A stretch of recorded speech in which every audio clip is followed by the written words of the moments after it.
চেহারার দিকে যদি আমি দৈনিক 100 বার তাকাই তো কি হবে?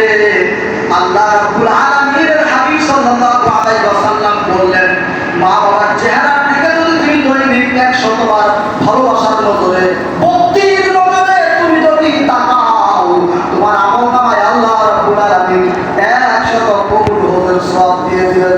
বলেন সুবহানাল্লাহ।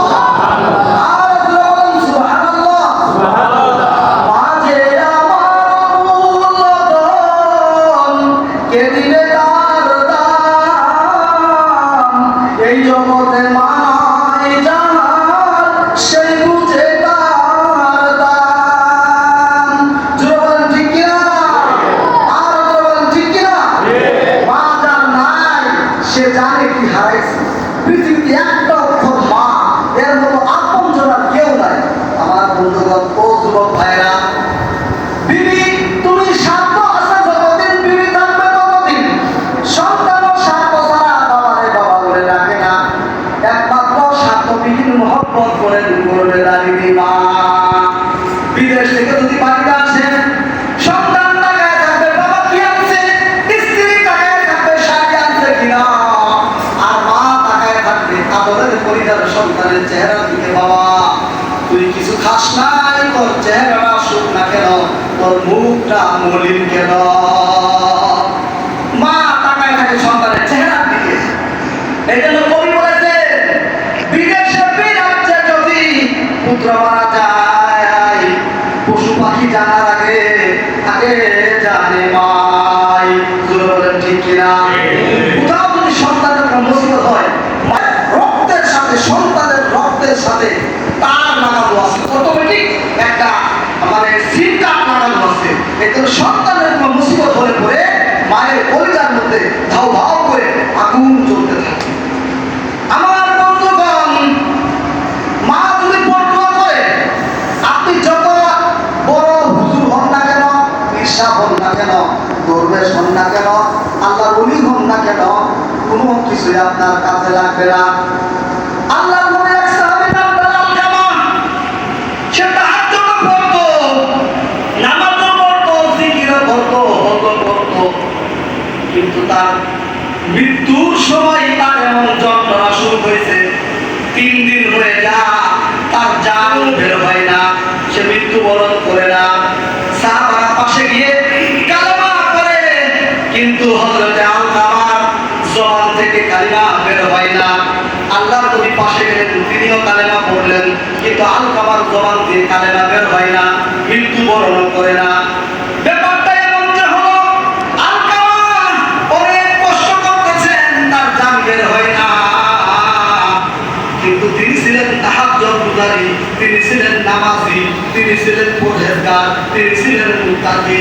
আবার আল্লাহর নবী আলকামার পাশে গিয়ে দেখলেন ব্যাপারটা কেমন। 3 দিন হয়ে যায়, আলকামার জান কেন বাইর হয় না। অবশেষে আলকামার বিবির কাছে গেলেন, বিবি রে, তোমার স্বামী কোনো খারাপ আচরণ করেছিল কিনা? কই না, আমি দেখেছি আমার স্বামী কোনো খারাপ আচরণ করে নাই, আমার স্বামী খুব ভালো নামাজি ছিলেন। এবার সবার শেষে হযরতে রাসূল সাল্লাল্লাহু আলাইহি ওয়াসাল্লাম আলকামারের মায়ের কাছে গেলেন, গিয়ে বললেন, তোমার ছেলে কেমন ছিল? কই আমার ছেলের আমল আখলাক ভালো ছিল। কই তোমার সাথে ব্যবহার কেমন করছে? বিশ্বনবী যখন এই কথা বললেন, আলকামারের মা চোখের পানি ছেড়ে দিয়া কাঁদে যে তার সব ভালো ছিল, কিন্তু আমি মারে সে ভালোবাসতো না, আমি মায়ের কথা সে শুনতো না, আমি মা যা বলতাম তা উল্টো করতো, এই জন্য আমার সন্তানের প্রতি আমি অসন্তুষ্ট। তখন আল্লাহর নবী বললেন, আলকামারের মা শুনো, তুমি তোমার আলকামারের মাফ করে দাও।